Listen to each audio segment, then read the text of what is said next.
Soomaaliya oo lagu tiriyo wadamada sida weyn ugu tiirsan dalagga beeraha iyo xoolaha nool ayaa deegaan kasta waxa xuduun ah magaalo weyn oo ay u soo dhoofiyaan wax soo saarka beeraha iyo xoolahaba. Magaalada Muqdisho caasimadda Soomaaliya waa xudunta ugu weyn ee ka soo degta khudaarta ugu badan ee ka soo goda koonfurta iyo bartamaha dalka Soomaaliya. Telefishinka caalamiga Cable TV ayaa u kurgalay si uu wax badan uga ogaado xaaladda suuqyada khudaarta ee magaalada Muqdisho. haddana waxaan ku suganahay bartamaha suuqa degmada Xamarweyne ee magaalada Muqdisho waxaan wax badan ka ogaan doonaa bal xaaladda suuqan iyo khudaartu qaababka ay ku timaado iyo faa'iidooyinka iyo waliba caqabadaha haysta waxaan kala sheekaystay qaar kamid ah haweenka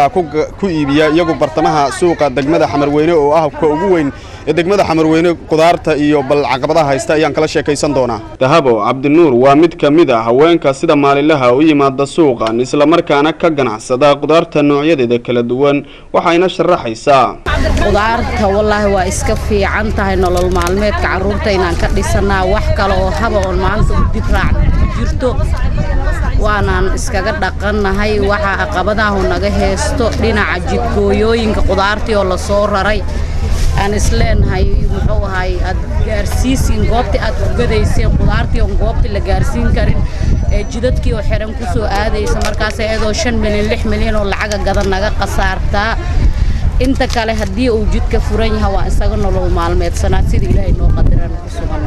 liindanaana waxa iibinaa 10 liinta cagaaran liinta cadka waxa iibinaa 7 kiiladii aan salaatada 35 sida karootada oo kala maaskeeda 40 barbarooniga kiilo 25 bombeelmada xabadii 4 bataatiga kiilo 9 oo shilna iibinaa saasa u badnaa. Nimcaha Gardeed Cali waa gabadh dhalinyaro waxayna khudaarta si joogto ah uga keentaa afgooye iyadoo soo gaarsiisa Muqdisho waxayna nooga waramaysaa caqabadaha kala duwan ee kula kulanto safarka dheer ay soo galaysa khudaarta. Degmada Xamarweyne khudaarta gadnaa waxa ka keenaa afgooye. Sax. Ma sha Allah hada ayaantan dabeelaha ka caleemaanay suuq aawiil magaalada jawi ka jira maana alxamdulillah waa ladana Ilaahay noo gargaaray. Faa'iidadeena waxa waa in maalmeedkeena inaan ka helno oo ka bursana maanta. saas waa faa'iidadeen familka hooyada ayaa miiska gado ayaan hadda way maqan tahay ku sii meel gaar ah khudaarta laakiin anaa u keeno khudaarta mala soo iibiyo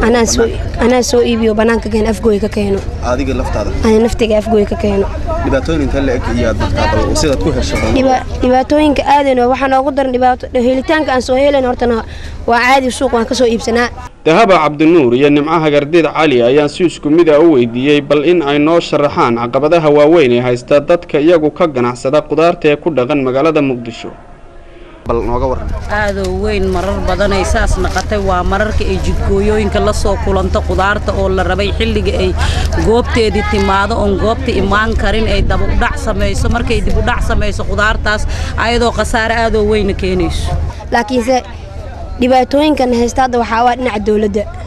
waxay naga haysataa baabuurkii raran oo la arkaa siinka dheer waa lagu soo baaraa alaabta dhan dhulka laga dejiyaa haddii siinka dheer la soo baaro soo moodno aan imaano ex control wixii ka dambeeya Xamarweyne ilaa inta soo mareeno 2 saacadood soo marnaa siinka dheer ex control ilaa afgooyne nus saacan ku soo soconaa intaan halka 2 saac waxa keenayo baabuurka askari jidka taagan wuxuu dhaca qarxo sida daadiya alaabta waa loo daadiy wax yar hadaa dhaqaaqno soo bilaa mar afar soo dhaqaaqno alaabta daadiyana la dhaha waa daadina midkii laaluush qaadanay laaluush meeshiisa ku qaataa adeertan baabuurka raqiis ul kor noogu soo qaaday hada laakiin raqiis noogu soo qaadi kar askari wadada taagana wuxuu qaadanaa kii jidka taagan 100 oo karabiya baabuurka raran. dhanka kale khudaarta qaar kamid ah ayaa waqti xaadirkan waxa laga dareemayaa sar u kac dhanka qiimaha lagu kala iibsadaa sida ay noo sheegtay Faadumo Yuusuf Cabdi. ma waa kacsantaa basha shaqaali way mar hor raqiisay aan ku soo gadi jirnay kiil 10 12 mar 9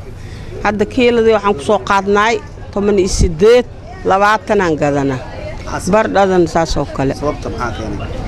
walaa ma sheegi karo waxay keenay dhibaatadaas aan haysato. Cabdirashiid Xasan Cadde Telefishinka caalamiga Cable TV magaalada Muqdisho.